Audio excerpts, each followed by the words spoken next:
Welcome back to I'm Still Here. I'm Larry. And I'm Heather. In 1998, at the age of 26, I was diagnosed with stage 4 breast cancer.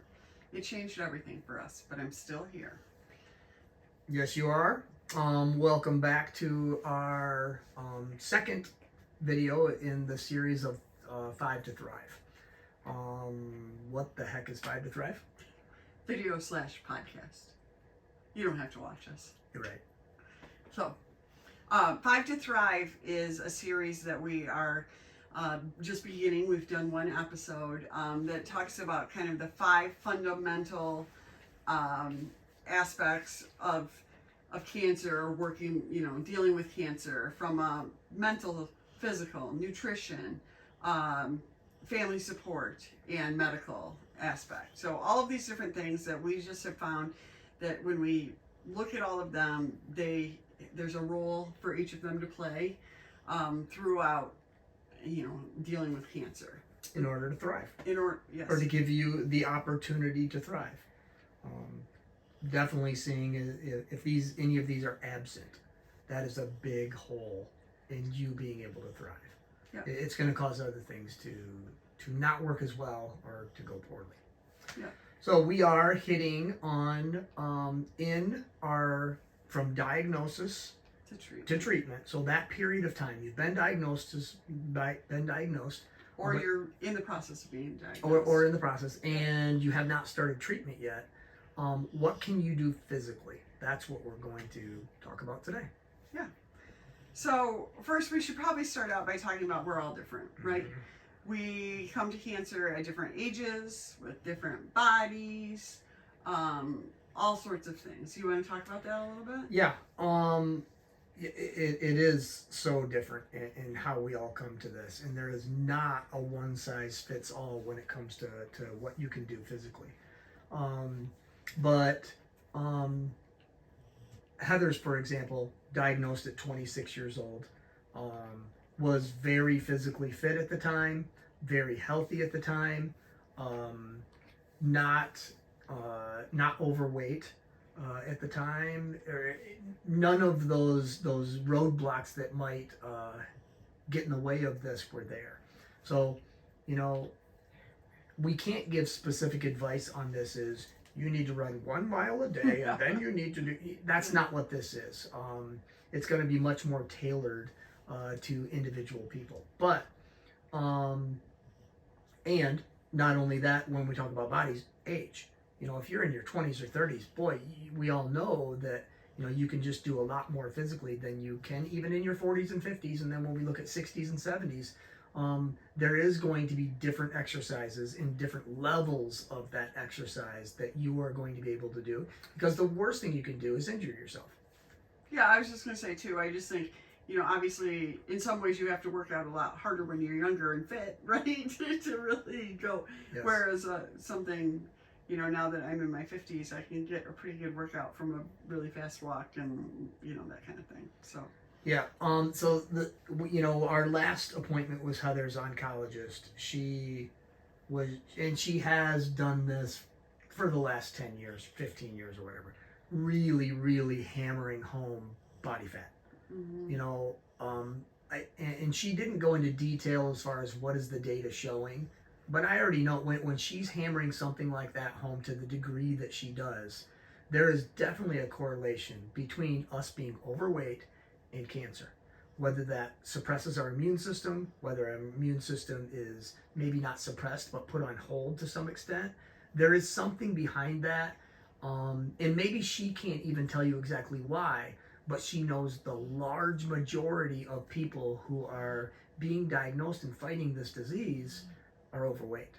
So she also knows that when you are at an optimal body weight, that it allows your immune system to thrive. And if that's what we're talking about, thriving, it's huge. Yeah, that's how I approached everything, right? Was just like, how can I give my body the best chance for, medicine to work, for me to be as strong as possible? I mean, and again, with like being overweight, that doesn't mean give up. It means. Remember yesterday or the last episode we talked about with the mental, we said you know, when you get diagnosed, you're going to be spinning at a 10. For sure. You know, and your goal is not, it's not realistic to think I want to get down to a 5. No, it's to get to a 9.9 or 9.8. Yeah. That's the same with body weight. Absolutely. You know, and if you try to attack this with some crash diet or any of these other things, it won't be sustainable. And matter of fact, the data shows on people that really juggle body weight up and down, you know, extremely, that's even more unhealthy for you than doing nothing. That's the truth, is your body just doesn't deal with that well. Yeah, so again, you know, I think we're kind of, especially as Americans, kind of all or nothing mentality. A lot of times we, you know, it's just kind of how we live. But I always think about in terms of like weight. I follow a couple fitness people, and I love when they say, like, you know, people are like, is a pound a week enough? And they're like get rid of that and just think about, like, if you were 10 pounds lighter by the end of next year, would you be happy? Absolutely. But a pound a week would be 52 pounds. Like, again, just, you know. What do I always say? I don't know. What do you always say? Throw the damn scale away. Yeah. Throw it out your window. Throw it into the garbage. A scale does not, you need a mirror. That's what you need, because you can tell, and pants. And maybe shirt too. You know when a shirt feels a little looser or tighter where you want it to feel tighter, or your pants, and all of a sudden you can button. There's your key. Because muscle is heavier than fat. Don't just use a scale. It's ridiculous. Stay away from the BMI crap that I heard talked about this weekend, and I wanted to interject and I bit my tongue. No, a mirror is all you need, and your pants that you wear is all you need. They will tell you whether you are improving. Again, this is my opinion, but I'm right. Okay. We just felt like we needed to address that a little bit. To start us off. Again, we're all different. We are all different, and you can always make progress, right? That's neither of us right now are obese. Both of us are a little bit overweight. We both are carrying some excess body fat. But if people looked at us and said, they wouldn't say that. They wouldn't say, oh, no. They would say, you're very fit and you look like this. And say, no, we are both carrying excess body fat that our body's immune system does not react kindly to. And we both. So it's not people that are 100 pounds overweight. They're the only ones that need to focus on this. No, it's almost all of us can lose a few pounds, and guess what? Your immune system's going to be healthier because of it. Yeah. Okay, I'll shut up now. Whew. Man. Okay, so from the physical side of things, keep in mind that, like, moving your body also just helps your brain, right? It just helps you feel better about things, and not just your brain, but your whole aspect. You know, getting outside. Even, you know, I would challenge you to get outside on most days, and you know, unless it's raining sideways like it has been, or it's really cold and terribly yucky. I mean, it's just so good for us to get outside and to move your body. Even, you know, at this point, we're talking about pre-treatment. Yes. You likely feel pretty good. Yes. Now, I know your brain's going, oh, you have this disease. You should feel bad now. Yes. But you don't. But again, that's almost like a way to train your brain to go, no, wait a second. It doesn't matter what they're telling. Like, listen to how your body feels, right? Like, again, using those cues that you're getting. So move your body. That can be a lot of things, and we are all built differently. There's things that we like better. If you like to bike, ride a bike. I don't like to bike. That's fine. If you like to walk, you know, just a million things. Move your body. We do have a big separation here in your age. You know, if you're 70 years old, a walk looks different than if you're 35 years old. Yes. Those are two different things and two different goals in that, in moving your body for, you know, or going for a walk or riding a bike or going for a swim or lifting some weights. It can be any of these things. You need to do it safely. And if you do something and end up injuring yourself doing it, you are setting yourself back months. I've done it so many times, and I hope I'm done doing that. But you really, I think, should, as you get older, I don't want to throw a number on that because it's your body. Just because of the age you are does not mean that's the age of your body. And that is very true. So I would say as you get older, it should be in consultation with a doctor. And that can just be your family doctor. It doesn't have to be an oncologist for this part of it. But it is a factor. It's a variable in this big on what really we're talking about on moving your body or how to move your body. Yeah. So if you're starting from a lifestyle that's, really inactive, yeah, it really is get steps in. Stand up while you're watching TV, move around the house, go up and down the stairs a few times, go out to the mailbox. All of those things, those all add up. If you're already exercising, keep exercising, keep going. Cancer's not a reason to stop. Right, As a matter of fact, it's a reason to keep going. Go. Yeah. So I also was thinking about just ask somebody to do some things with you. I think a lot of times, again, I go to walking, but it could be biking, could be things that you're doing together. It's kind of like driving in a car where you don't have to look at the person. You can maybe movement helps you kind of process some things. It's a good time. Activity sometimes is a good time to help you sort out your brain. Let's go on. Next thing, lift heavy things, right? So gaining muscle mass is super important. Again, Cancer hates it. Well, and I was just, as we age, right, the stronger we are, the better off we are, right? And I love when you say something like cancer hates it, I'm like, ooh, what can I do that cancer hates? This is all, that is literally how I feel about physical activity in general. The truth is cancer doesn't hate it, but what cancer hates is a strong immune system. When you put oxygenated blood circulating through your body at a rapid rate, that is great for immune system, poor for rapidly dividing cells sitting in a spot. Yep. That's a truth. There's no question about that. So do that. Yeah, so when we're talking about lifting heavy things, again, this doesn't need to be complicated. If you have a couple of dumbbells and you've never lifted, you have what you need to start lifting, right? You don't even need those. Okay. If you want, if you're like, I have no idea, and you live close to a gym that's $10 a month or whatever, go there. I think sometimes people worry too much about how to do some of these things that really you can do them. One of the biggest barriers is I don't know what to do. Yep. Which I don't really understand here because this is my career. This is what I do. So I'm just like, what do you mean you don't just get up and move and use your body against your gravity?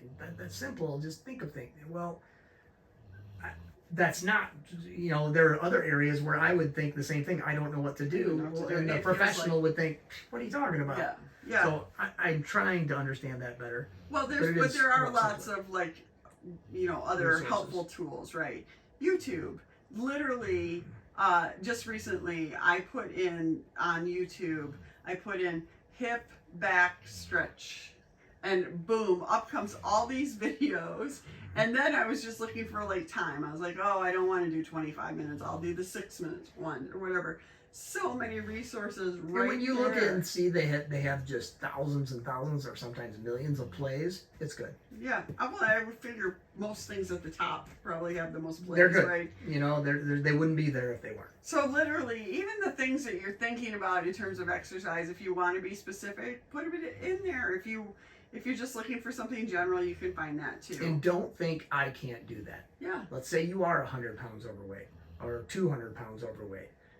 You can find almost all of these videos are going to show one way and then show another way that you can modify each exercise. And you moving and trying this and doing this, I got a feeling if I were in the situation of somebody who's diagnosed and not yet started treatment yet, I would have to fight to not get into the woe is me mode. For sure. And sit on the couch and mope and to some extent want people to feel sorry for me to. Well, yeah, that's the mindset. That's thing. 24/7 though. So I feel like the physical activity is actually maybe a reprieve from that a little bit. And it is kind of but I still can do this. You know what I mean? Yep. Yeah, you're literally in it 100% with those other thoughts. But it's also just what can I do to get myself out of that? Because even again, when you're physically moving, it does take on another element where it is your brain's a little more engaged in other things, and so therefore you're maybe not so caught up in oh my God, this is what's happening. This is my life right now, you know? Some other things you can do, like this is I mean, I've spent a lot of time in schools, but take some craft sticks or popsicle sticks, write exercises on them, pull them out. You know what I mean? If it's just like whatever, you know, you can do whatever you want with that. But sometimes like really simple is better. Whatever you do, ideally, you got to get your heart pumping fast. Because that's the goal is that you make a healthier heart by exercising. It's going to improve everything else, muscular structure, all of that in turn. And then the next step is not only getting the heart beating faster, but the lungs breathing harder. Yeah. That's what we call cardiorespiratory endurance. You know, if you can, then that would be like walking, biking, running, jogging, all of those things. You know, if you can do both of those, so strenuously do something, that's going to have your heart pound faster. And then strenuously do something, well, movement is going to get your heart and lungs involved. If you're doing those two things, it doesn't matter what you're doing. You don't have to buy into whatever the next best thing. Don't buy anything. First of all, you have everything you need around you. Because why? Because you weigh something, and when you weigh something, you got gravity pulling against it. That's all you need. Yeah. And make it fun. Yeah. That's a challenge at that point in life. I know. It is. You're right. I mean, it is. But if you have that friend who you can check out from being a cancer patient, newly diagnosed. Yeah. If you got that friend that's good at that wants to crack jokes and you know it's coming and it's appropriate and all of that stuff, boy, that's a make it fun opportunity. Absolutely. But other than that, it's not going to be easy. No, I mean, I wasn't in your head on those walks when you were diagnosed and hadn't started treatment. I can't believe. I mean, that's tough. Yeah, I agree. I think it's again just seeking out that reprieve for a few minutes of not having the constant noise, right? Mm-hmm. So whatever that looks like, you know. And then the other thing, some people are really goal oriented. So one thing I was thinking of is like, if you want to, you could kind of keep track of minutes. I'm going to get whatever 30 minutes in today. I'm going to get in whatever it is. You can 30 minutes of movement. Yeah, and you can. I mean, of course, a lot of us have watches and things like that. Fine, that's great. You can look for steps if you want to do that kind of thing. But the other thing is, you know, make a little chart and cross it off. Like it feels good to feel like, oh, I'm making it, or like the thermometers that people do for donations or whatever. Fill it in, and when you get to the top, you know, do that whatever that you agreed on for yourself. So you could have, you know, it can be little rewards or whatever. Just again, that's something where I just kind of go, accountability. It kind of is some accountability, but it just drives yourself a little bit, you know. And it feels good to take away a little anxiety. Yeah, it feels good too to finish something. Like it feels good to say I did that, you know. So, and it's going to help. Our first segment, which, you know, the first foundation we talked about was mental. Yeah. When you do this, it helps that. It's so they are so. And other foundations we're going to talk about also tie into these. I don't feel like anything. Well, I feel like physical probably has the biggest ability to impact mental in terms of in a positive way, right? Like. Probably, feeling like you have done something physical or knowing that you've done something physical, it's really hard not to have that be a boost, right? 100%. Unless, you're right. Yeah, so it's a no-brainer. But again, I think part of the challenge with this is kind of saying, I know this sucks right now. I know things are super scary right now, but what can I do? I can move my body. I can try this, right? You do what you can. I can fit in 5 minutes here. I can, you know, even in the midst of all the testing, I can go outside and walk around the block or something, you know. I mean, couldn't recommend it more. So that's just, we're not trying to make you feel bad about anything. We're trying to make you understand that it's a big component of it, right? And we're gonna have some things coming out with this. And one of the things is we're also going to have a chart that you can use to check these boxes off. So to help you out with what do I need to do, what are the foundations, and then what within my day do I need to do? We're gonna help with that. Yeah, we can help, definitely help put together Yep. some of that. So yeah. So rather than keep this going, let's just give some people some time to go out and take a walk. Yeah, go take a walk. So next week we will have our third foundation. Well, shortly after that, we will have our first release of this in a downloadable form. So yeah. And just remember, meditation, the kind of generic meditation about cancer, metastatic breast cancer, is available. You just need to follow the link that will be in the episodes, and you can go and get that. So, cool. All right, set a goal, get it done. See ya. Bye.